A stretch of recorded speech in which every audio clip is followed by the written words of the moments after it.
Love birds அப்படின்னு ஒரு படத்துல அலை உலகம் இல்லை என்றால் அப்படின்னு ஒரு பாட்டு இருக்கும். அந்த பாட்டு நீ கேட்டிருக்கியா? இல்லை ப்ரோ, நான் கேட்டதில்லை ப்ரோ. பாவம் பண்ணிட்டடா, பாவம் பண்ணிட்ட, பரவாயில்ல, பாவம் பண்ணிட்டு போகிறோம். நாளை உலகம் இல்லை என்றால் அந்த பாட்டோட கான்செப்ட் என்னன்னு பார்த்துக்கிட்டிங்கன்னா, நாளைக்கு இந்த உலகம் அழிய போகுது. 2 லவ்வர்ஸ் இன்னைக்கு என்ன பண்ணுவாங்க? என்ன ப்ரோ பண்ணுவாங்க? நீ நினைக்கிற மாதிரி இல்லை. சரி, நீ நினைக்கலாம். ஏன்னா அந்த பாட்டில் வைரமுத்து அப்படின்லாம் எழுதியிருப்பாரு. வைரமுத்தையாவா? அவர் பாஞ்சவராச்சு. அவர் அப்படிதான் எழுதியிருப்பாரு. பட் அந்த டியூன், அந்த ஆர்கஸ்ட்ரேஷன், இன்டர்லூட்ஸ் இதெல்லாம் அந்த பாட்டில் நீங்கள் கவனிச்சு பார்த்தீங்கன்னா, ஸ்டார்டிங்கில் ஒரு பேங்கர் மியூசிக் வரும் அப்படின்ட்டு.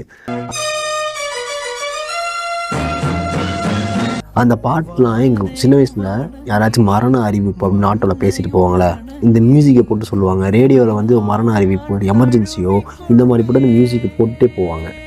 அப்போ ரொம்ப பயமாக இருக்கும். ஸோ அதை வந்து அந்த பாட்டில் கனெக்ஷன் பண்ணி நாளைக்கு உலகம் அழிய போகுது அப்படின்ட்டு அதை பண்ணியிருப்பாரு பாருங்க. அதான அல்டிமேட்டு.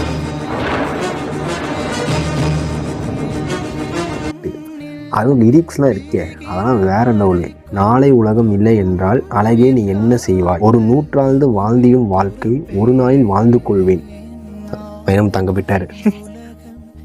உன் இதழின் மேலே இதழ்களை சேர்த்து விழிகள் மூடிக்கொள்வேன். மரணத்தை மறக்கும் மகிழ்ச்சியை தந்து மரணத்தை மறக்க வைப்பேன்.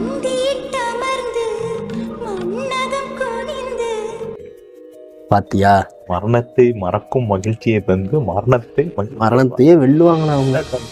வைரமுத்து எப்போதும் வைரம். ஸோ இந்த மாதிரி இந்த பாட்டு அவ்வளோ பேங்கராக இருக்கும். நீங்கள் கேட்டிங்கன்னா புது எக்ஸ்பீரியன்ஸ் இருக்கும். அதில் வர இன்டர்லூட்ஸு, சரணத்துக்கு ஒரு ஃபஸ்ட்டு சரணம் போது இன்டர்லூட்ஸ் வரும், மணி அடிக்கிற சவுண்டு. அதெல்லாம் கேட்டிங்கன்னு வைங்களேன், எனக்கு அப்படியே ஆகாசத்தில் பறக்கிற மாதிரி இருக்கும்.